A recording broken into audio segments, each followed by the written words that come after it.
My name is Janet. I'm 65 years old. And 3 weeks ago my son left my life without saying goodbye. I don't mean he died. I mean he chose to be done with me. Quietly, efficiently, like setting down a teacup and deciding never to pick it up again. It happened on a Sunday afternoon. I had just returned from a short weekend at my friend Helen's cabin by the lake. It was meant to be a small escape. Books, tea, early bedtimes. I came back rested, humming to myself as I turned onto our street. But when I pulled into the driveway of the house I had lived in for 40 years, the house I built with my late husband, the house I thought I would die in, I knew something was wrong. My roses were crushed. The planters I'd kept on the porch since my husband's funeral were overturned. Soil spilled like ash across the concrete. And there, at the center of the driveway, was a pile of my belongings. Clothes, photo albums, kitchenware. My husband's fishing rod stuck out awkwardly from the mess like a flag planted by strangers. And taped to the front door, fluttering slightly in the warm wind, was a note. Neat handwriting. My son's handwriting. I'm sorry, Mom. Emily's parents are moving in. There's no room for you anymore. I hope you understand. Understand. I stood still, hand resting on the car door, the air heavy around me. I remember the strange buzzing in my ears, the way my vision seemed to pulse, like I'd stepped into a room filled with water. Across the street, the neighbors watched. Mrs. Holbrook clutched her garden gloves to her chest. The Johnson kids paused their game. They all saw. They all knew. I walked to the door and knocked. Once. Then harder. Then with both fists, as though I could shake the truth loose. He opened the door just a crack. My son. My only child. His face looked pale, distant. He didn't meet my eyes. Mom, he said, barely above a whisper. It's better this way. Then she appeared. Emily. His wife. Arms crossed. Sharp. You've had your time, she said. We need space. My parents deserve comfort in their old age. I opened my mouth but no sound came out. Not a word about the years I gave up for them. Childcare. The home-cooked meals. The trips I never took. The money I quietly handed over when they were behind on bills. I never asked for anything back. But apparently they had kept the receipts. He closed the door. The lock clicked. And I stood there, holding that note like a wound pressed to my chest. That was the moment I stopped being a mother. Not in name, but in their eyes. And for the first time in my life, I realized how thin the line is between love and usefulness. I didn't know where to go at first. My hands were still trembling as I loaded the suitcase. Just one into the trunk. I left the rest. The photos, the blankets, even my husband's fishing rod. It was too much to carry. Too much to mourn. I ended up at Riverside Park. I don't know why. Maybe because it was quiet or because I didn't want anyone to ask questions. I sat on a cracked green bench near the edge of the path, holding my bag like it might slip away if I let go. The sun was low, casting long shadows between the trees. I watched people walk past. Young couples holding iced coffees, a man walking a golden retriever, teenagers laughing too loudly as they zipped by on scooters. None of them looked at me. None of them saw me. And for the first time I understood what it meant to disappear while still breathing. I looked down at my hands. Still a little dirty from gathering what I could off the lawn. These hands once made birthday cakes from scratch, stitched Halloween costumes late into the night, held my son's forehead during every childhood fever. They had built a life. But now they were just old hands. Trembling. Me. I remembered the quiet mornings in my garden. The smell of damp soil and black tea. My grandson's small voice calling, "Grandma, can I help with the roses today?" I remembered how his fingers curled around mine like ivy. I had given up everything to be close to them. I gave up retirement plans. I skipped trips with friends. I always stayed because someone needed me. But that morning they wouldn't even open the door. And suddenly I saw it all clearly. Not just what had happened, but what had been happening for years. The way Emily had smiled too wide when guests were over. The subtle corrections, the comments she made when no one else was listening. "You know, your style is so nostalgic." We could really modernize the house once it's ours. Back then I laughed. Thought she meant someday. Thought she was joking.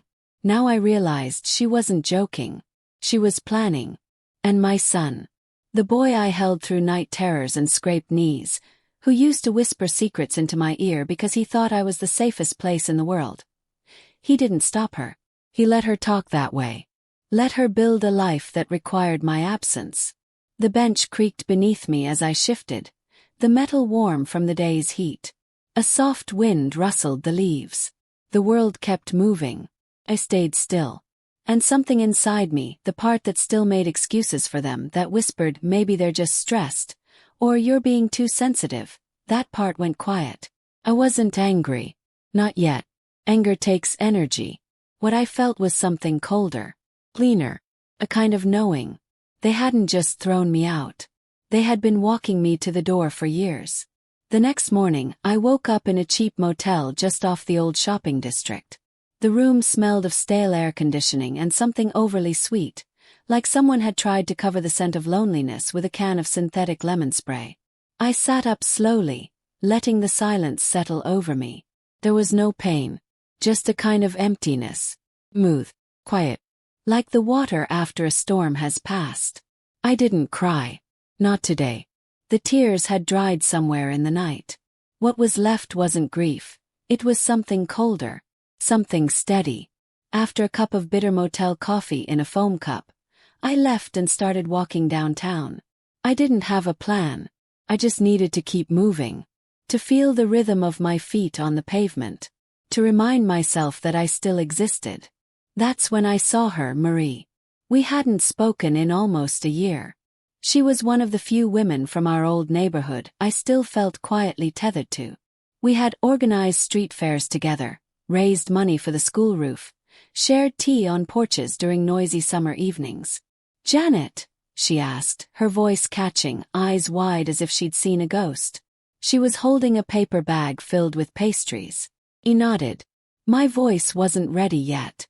It was somewhere buried beneath all the things I hadn't said yesterday. She didn't wait for an explanation. She just reached out, gently touched my elbow, and led me into a small cafe tucked between a florist and a bookstore. We sat near the window.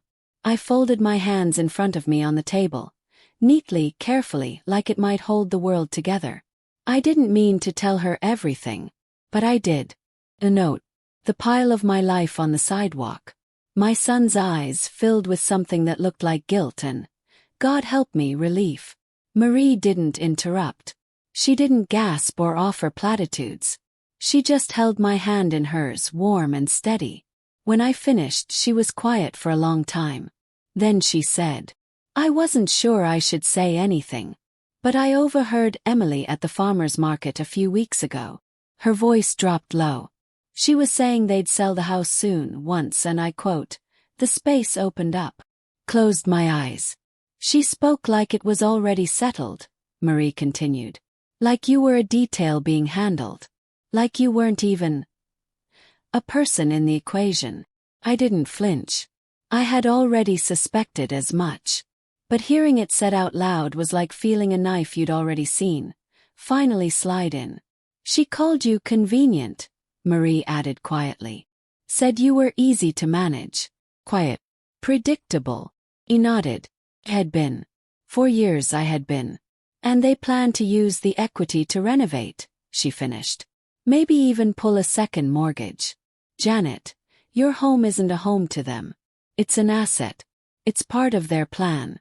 And you're an obstacle they didn't think would resist." I stared into the cup of tea the waitress had brought. The light above us reflected in the surface. A small, flickering circle, unmoving. "And my son?" asked. "Did he know?" Marie didn't answer right away. Her silence was the answer. That night, I remembered a key I hadn't touched in years. It was tucked deep in the lining of my purse, wrapped in an old tissue, the metal dulled by time. I held it in my hand, feeling the weight of something forgotten, but not lost. The key belonged to a studio apartment I had once used, decades ago, when I worked part-time at the Community Arts Center. It had been part of a staff housing program, a small place above a ceramics co-op in the arts district. When I stopped teaching, I never gave it up. I paid the minimum rent every year, told myself it was just in case. I never imagined just in case would look like this. I arrived just after sundown. The streets were mostly empty, just the quiet hum of shop signs powering down and the last few buses grumbling their way through the city. The brick building looked smaller than I remembered, but not unfamiliar. A single light glowed in the stairwell window. I climbed slowly, each step echoing up the narrow stairwell. The door creaked as I opened it. Inside it smelled like old paint and dust. The curtains were drawn, the furniture sparse. Just a twin bed, a narrow table, a chipped porcelain sink in the corner. But it was clean. It was quiet. It was mine. I placed the suitcase gently on the floor, sat on the edge of the bed, let my shoulders drop for the first time in days. There was no space for resentment here. No room for loud voices or careful walking. No one to please. No one to disappoint. For the first time since I stood on my front lawn clutching that note, I exhaled without pain. I remembered my husband's voice, something he used to say when things were hard and I felt like breaking. Quiet doesn't mean weak, Janet. It just means you're listening. So I listened. To the silence. To the hum of the old radiator. To my own breath, steady, strong, still mine. And somewhere between that quiet and the soft creak of the old wood floors beneath me, a thought came. Not revenge. Not even justice. Just correction. A slow, deliberate return to myself. They thought I was gone. That I would vanish quietly, as they carried on with their plans. They had no idea that I still had this place. That I still had the documents. The records. The original ownership deed, signed by me and my late husband, tucked into a box marked "Do Not Toss." They didn't know I still had the name of the lawyer who helped us draft it. They thought I was gone. But I was only getting still. And stillness is not surrender. Stillness is preparation. The next morning, I made tea in a dented tin kettle I found tucked behind the sink.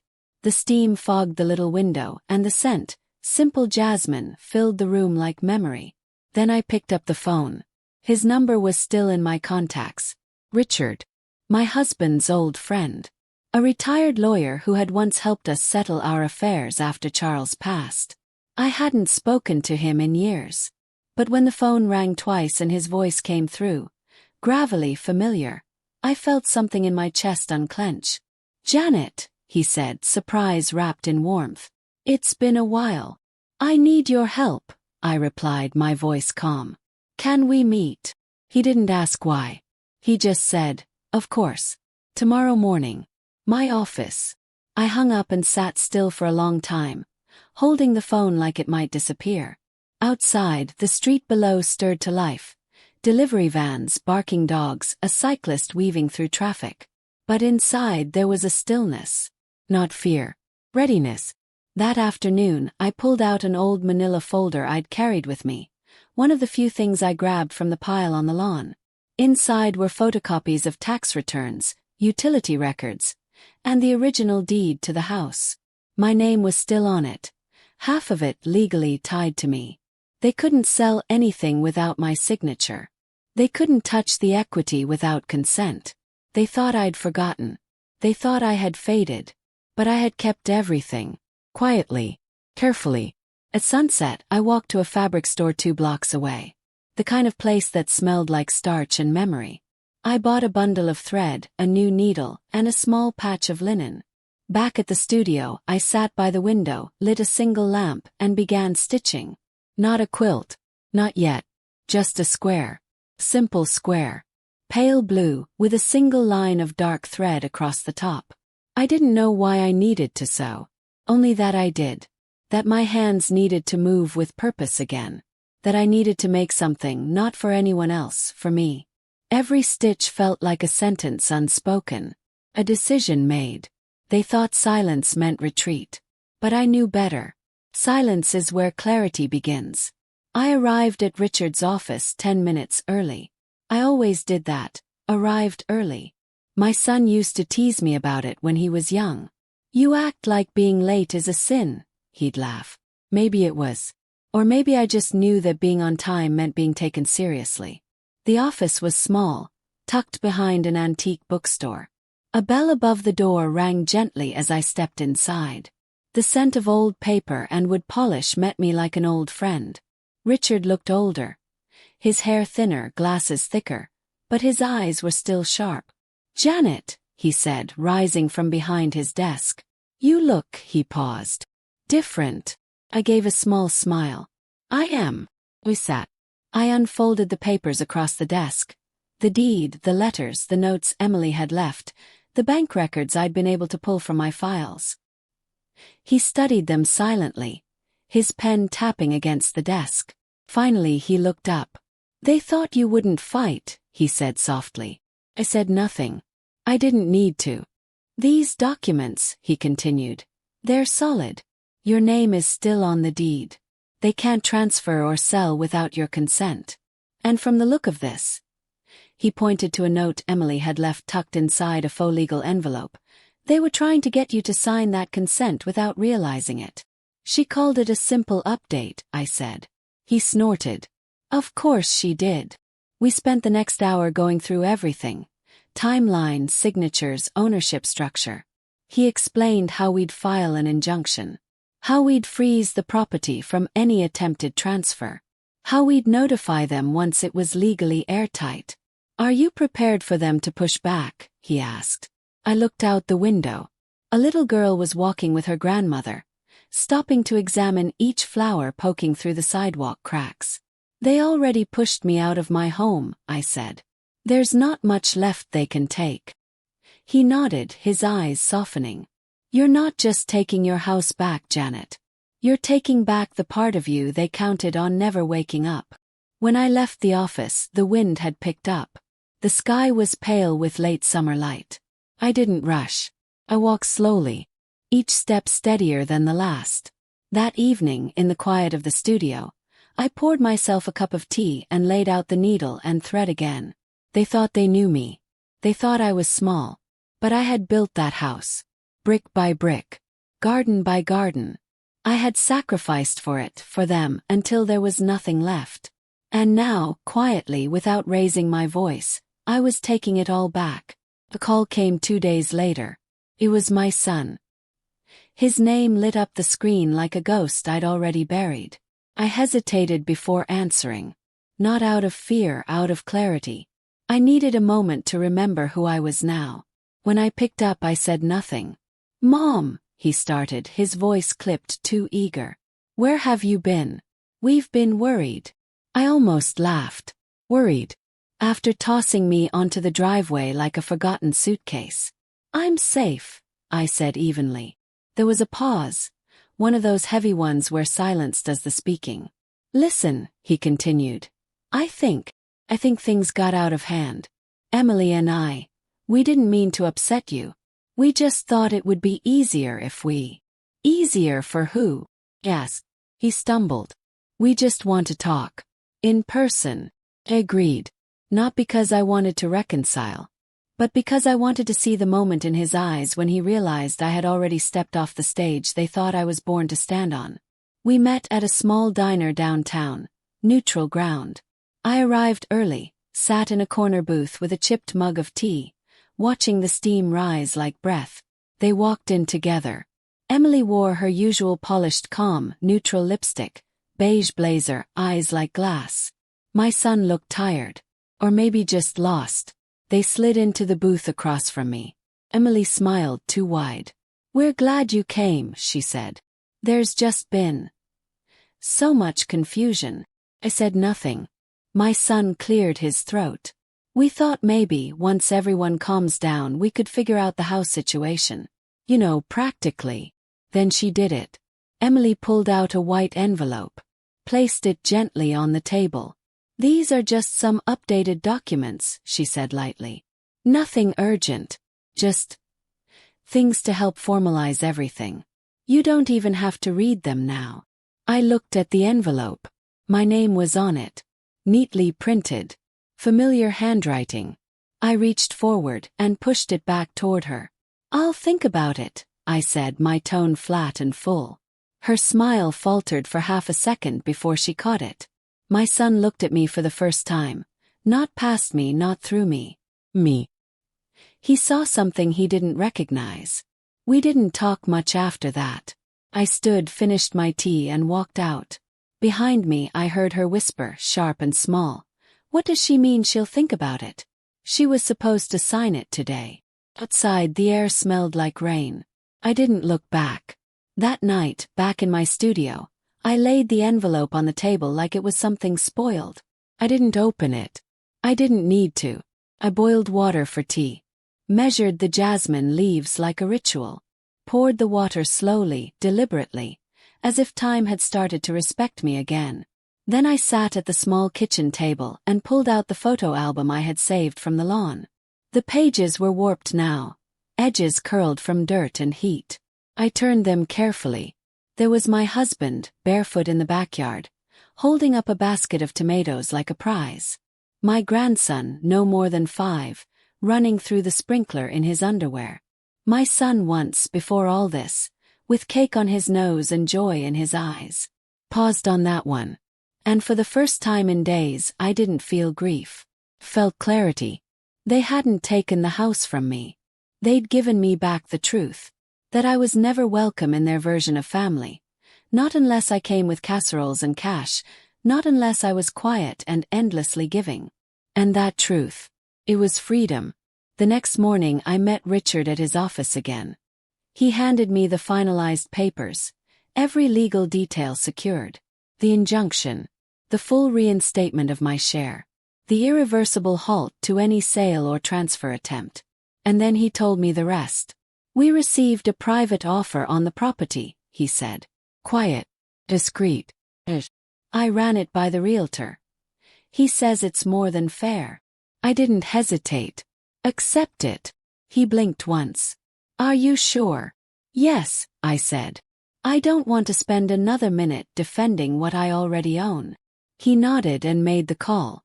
By the time my son and Emily returned to what they still believed was their future, the house was no longer theirs to leverage, remodel, or dream about. It wasn't theirs at all. And I didn't leave a note.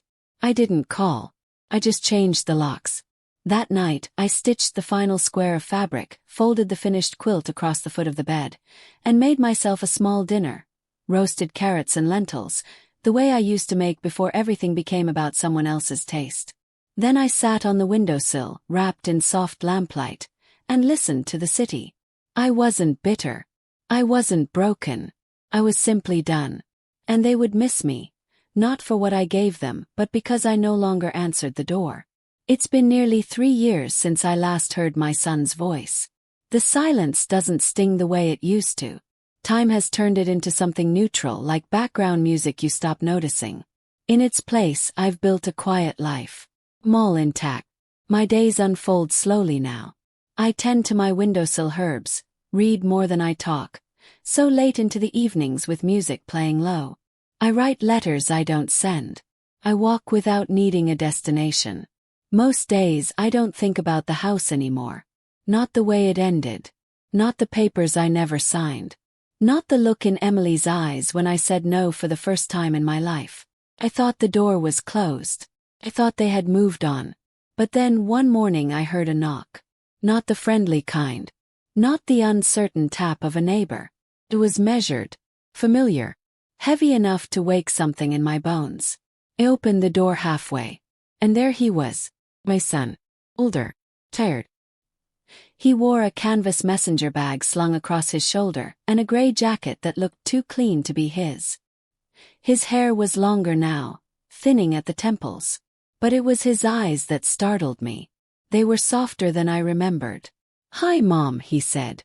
I didn't speak. He waited, searching my face for warmth, for memory, for whatever piece of me he thought might still belong to him. "I didn't know where else to go," he added. "Can I come in?" I didn't answer. Instead, I stepped out, closed the door behind me, and sat down on the bench just outside my building.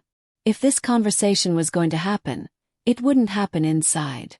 He followed and sat beside me. Not too close. His hands rubbed together slowly, nervously. "I just need a little help," he said. Just something temporary. There it was. Not apology. Not grief. Just need. Dressed up in quiet desperation. I looked straight ahead, toward the ivy climbing the brick wall across the street. A soft breeze moved through the leaves. I waited for him to keep going. And he did. "I've been working on something," he said. His voice quickening the way it always did when he was selling an idea. "A new venture. Clean energy consulting. We've got a prototype, a few early investors. It's promising, Mom, really promising." I didn't say a word. I wanted to hear the shape of his story before I decided what to do with it. He cleared his throat. "But one of our backers pulled out last minute. It's nothing serious. Just a small gap. And to close the financing round, I need someone to co-sign a bridge loan. Just for a few months." I looked at his hands. Still rubbing, still rehearsing. "You don't have to put up any money," he added quickly. "It's just your name. Signature. I wouldn't ask if it wasn't important." There it was. A signature. I remembered the last time he said something similar. That time it was about Emily's parents needing a temporary place to stay. Before that, it was about his credit card debt when the market dipped. Before that, I can't even recall. There were so many befores. I turned to him slowly. "Have you tried the bank?" "Yes." He looked away. "They want more paperwork. More history. The deal's moving fast, and they don't know me like you do." I smiled then, small, almost invisible. Because that was the problem, wasn't it? I did know him. Better than he thought. "You don't have to decide now," he said. "I brought the paperwork. It's all there. You can look it over." He pulled a folder from his bag and placed it on the bench between us, like an offering. I didn't reach for it. The silence between us lengthened. He didn't know how to sit in silence. Never did. He shifted, opened his mouth, then closed it again. I stood up. "I'll think about it," I said. His shoulders relaxed slightly, misreading my answer. "I'll call you tomorrow," he asked. "Don't," I said gently. "I'll reach out if I have questions." He nodded slowly, hesitated, then left the folder where it lay and walked down the sidewalk without looking back. I watched him go until he turned the corner. Only then did I pick up the folder, not to open it, but to feel its weight. It felt heavier than paper. Felt like history. I didn't open the folder that night. I placed it on the table beside my sewing basket and poured myself a cup of tea instead. The jasmine leaves curled quietly in the water, their scent softening the air. Outside, the city moved like it always did, unbothered, half asleep.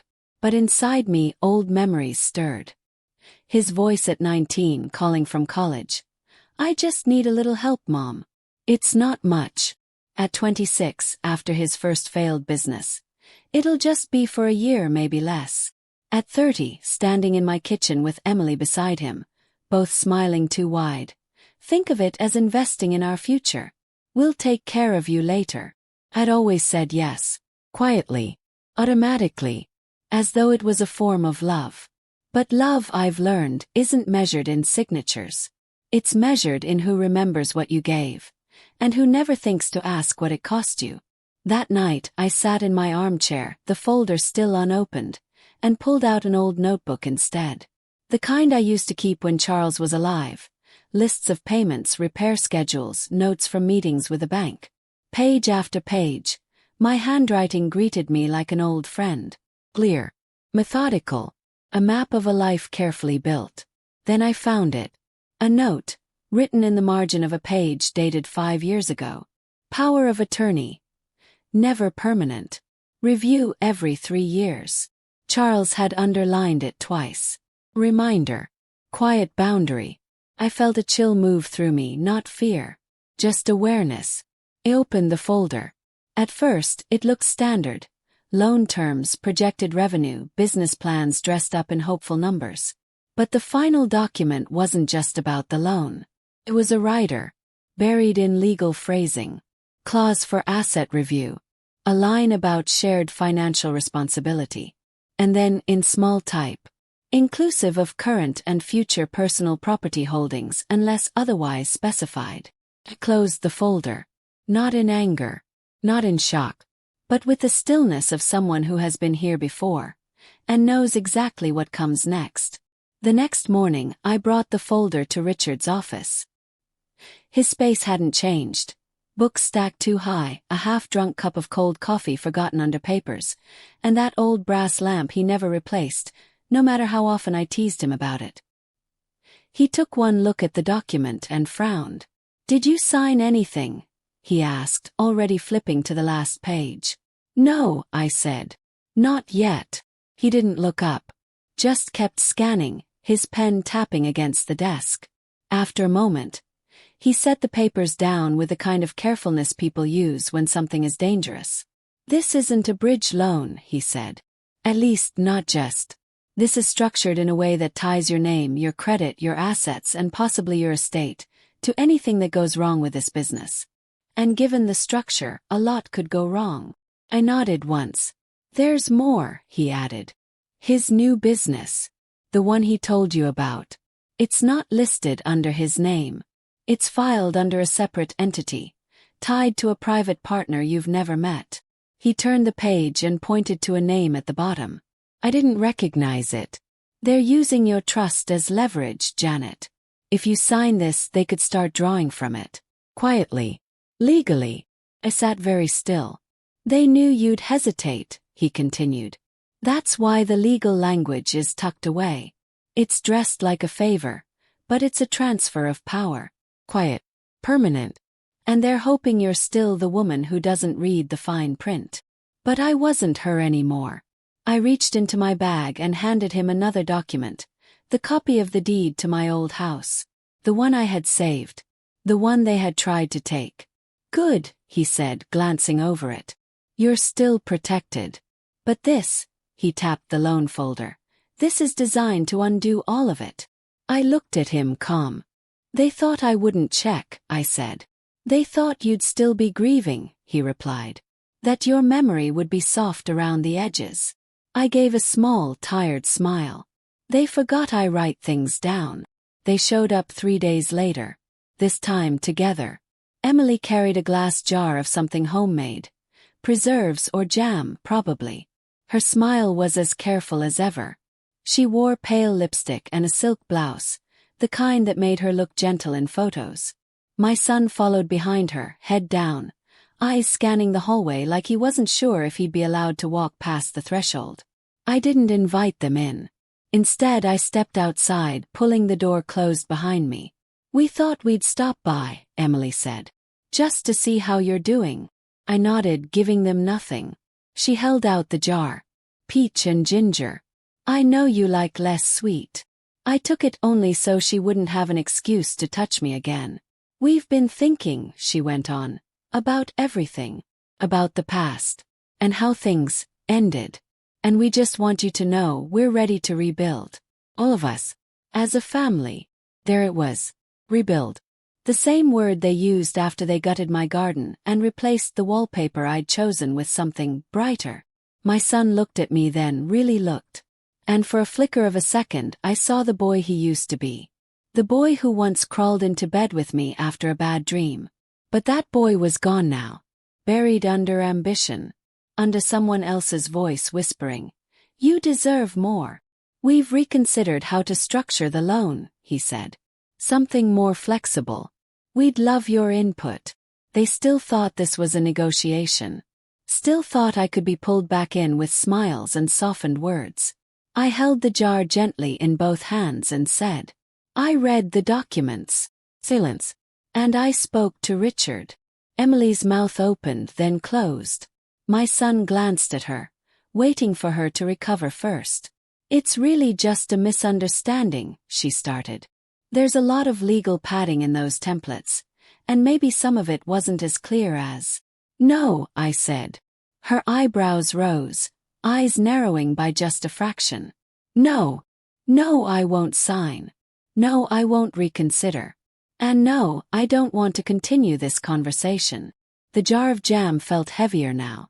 I placed it gently on the bench beside me. They stood still. Emily's voice dropped. We're trying, Janet. Or here.